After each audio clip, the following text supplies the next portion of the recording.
Greetings, fellow Watford fans. Omar here. Time for another edition of the Orns Saturday Focus as Watford take on Arsenal tomorrow at the Vic in the Premier League.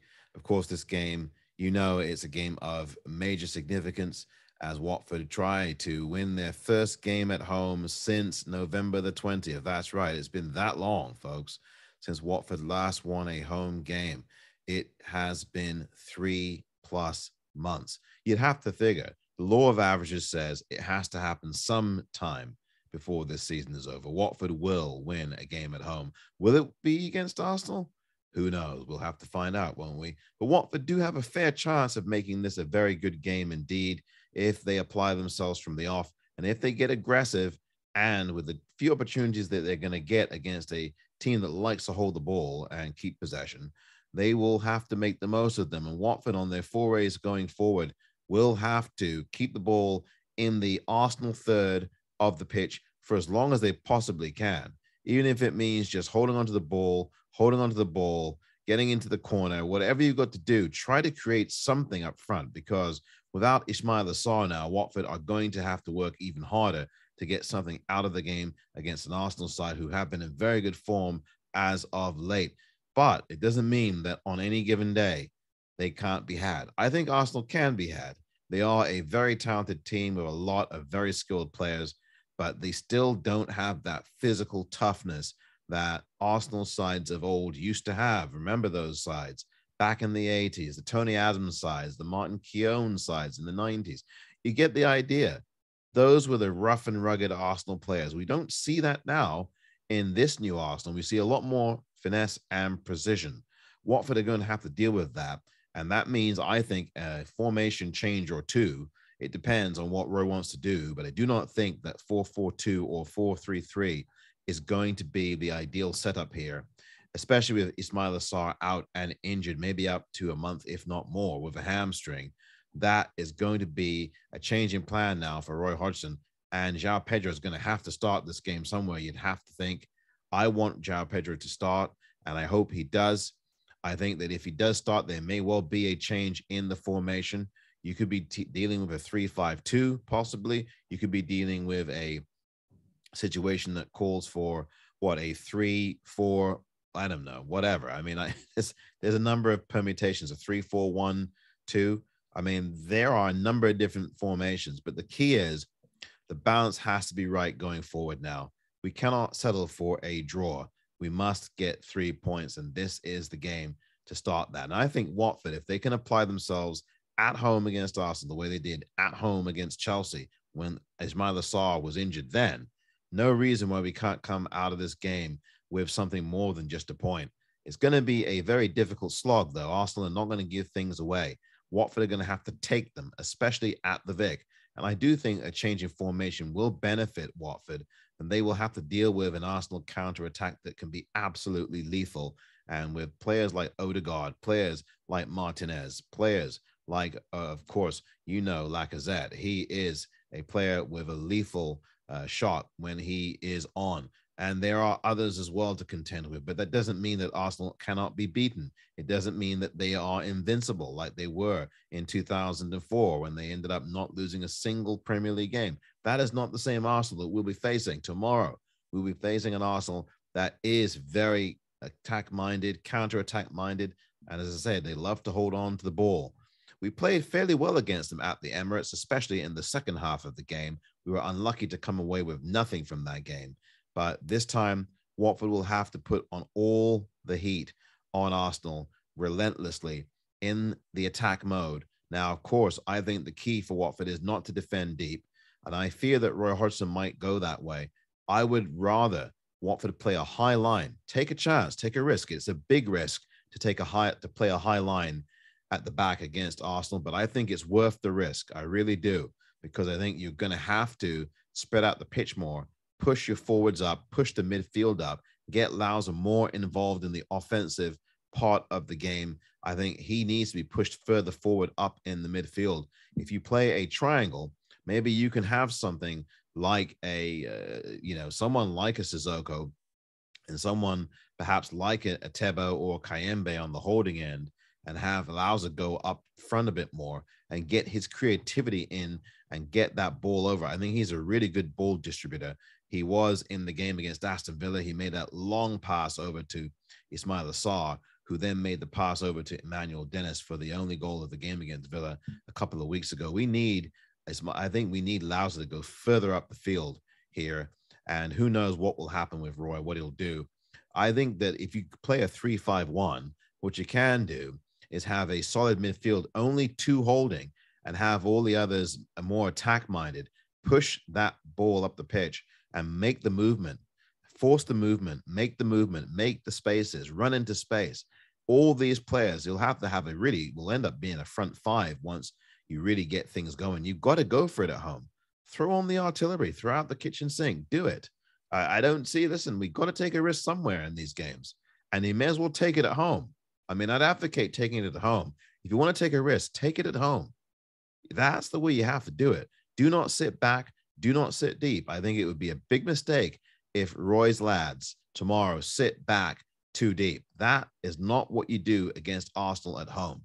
You might do that against City at the Etihad, but you do not do that against the Gunners at the Vic. You must push up the pitch, play a high line, take that chance, catch Arsenal in the offside trap if you can, and then do the very best you can. Get that ball forward. Get the ball forward. There may even have to be a couple of route one plays. I get it. Arsenal have two big defenders like Ben White and Gabriel. I guess that ball will come right back to us, but let's take a chance. Let's do something. Let's freshen things up a bit. You know, we can't be predictable. And now that Sarr is out, we'll become less predictable. But I just hope that Roy has a bit more flexibility about him in the attack, because we desperately need goals, and goals are going to be the thing that obviously win games.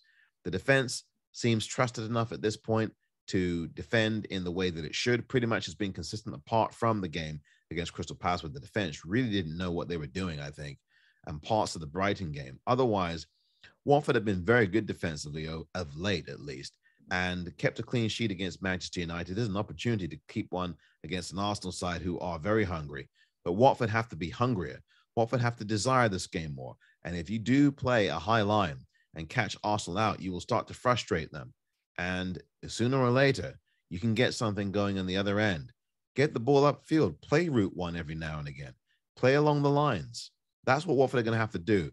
Use the width of the pitch to play along the lines, play through lines on both wings, and keep Arsenal at the corners at bay. And if you can somehow shrink the pitch by a change of formation, then do so. Force Arsenal to run everything through the middle of the pitch. I mean, that I think is a way you can try to at least try to diffuse Arsenal. But Arsenal are going to be difficult to deal with for sure. But it doesn't mean that we can't do it.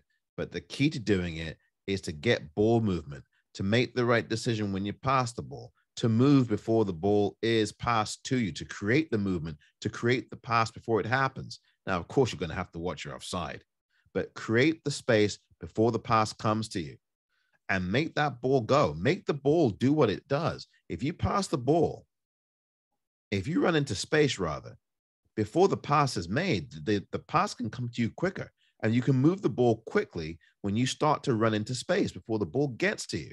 That's how you move the ball before it comes to you. Move the ball into the space you want it, and the pass has got to be right. If Watford can improve their pass, and they have a really good chance of getting 3 points here, they're going to have to be more precise in their decision-making in the final third.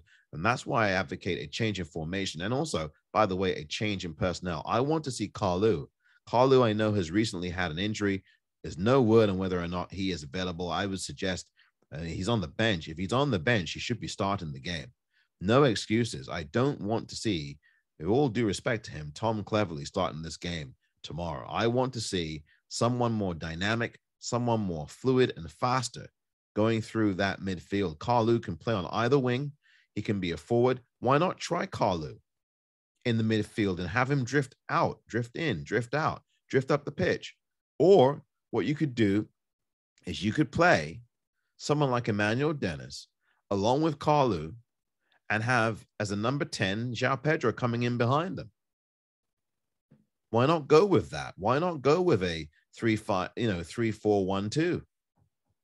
Have João Pedro be the one, and then the two up front could be Dennis And, it's probably going to be King again. I really wish that King had a seat. I'll tell you about Josh King in a minute, why I think why I would like him to sit. But if you had, let's say, Carlu, or if you had, Hernandez up front with Dennis, why not have Hernandez and Dennis up front, or Hernandez or Dennis and João Pedro up front? Excuse me, have Hernandez and Dennis up front and have João Pedro in the 10 behind them. That little triangle, have him have the ball, distribute it to one of those two, and then have your 4 cross in midfield and you have your 3. Make him 3 center halves. I mean, I know that can be tricky. It can be tough. It can be difficult. But why not? Samir, Cathcart, and Kabasele. Make them your back 3. Make them the flat back 3. Make them a back 3, and then have some players drop back. I don't see what's wrong with that. I mean, it's a tricky thing. Don't get me wrong. And of course, Femenia is going to be back, so that's another person. If you want to do that, have Femenia be in your 4, in your midfield 4. Have him be your wing back. Have him be on one side, and have Kamara be on the other side. I mean, if you don't want to play Carlu, and if you're not going to start, if you're not going to start João Pedro, have on your wings in that midfield 4, 2 dynamic players who can track back. I mean, Roy's got to take some chances here. He's got to take a chance or 2. I mean, and play your back 3, be Kabasele, Cathcart, and Samir. I don't know if he's going to do that. He probably is not going to do that. But my whole point is making this kind of suggestion is that we've got to try something different here at home. We're not getting the results at home. Watford have now, would you believe? I can't believe that this is what they've done. They've lost 7 consecutive home games. That's right. Watford FC have lost 7 consecutive home games at the Vic. I mean, this is not acceptable. That's 21 points they've dropped. 21 points at home. So it's imperative that Roy Hodgson and company change the formation and change the personnel. And if you can put João Pedro in the 10, have him playing right just in behind the 2 forwards. If you have, again, if you're going to play Josh King, you put Josh King there with Dennis. And look, the reason why I say to sit Josh King has not scored since November. And yes, he does a lot of hard work on the pitch. He does a lot of things to create space, but he is not finding his shot at all.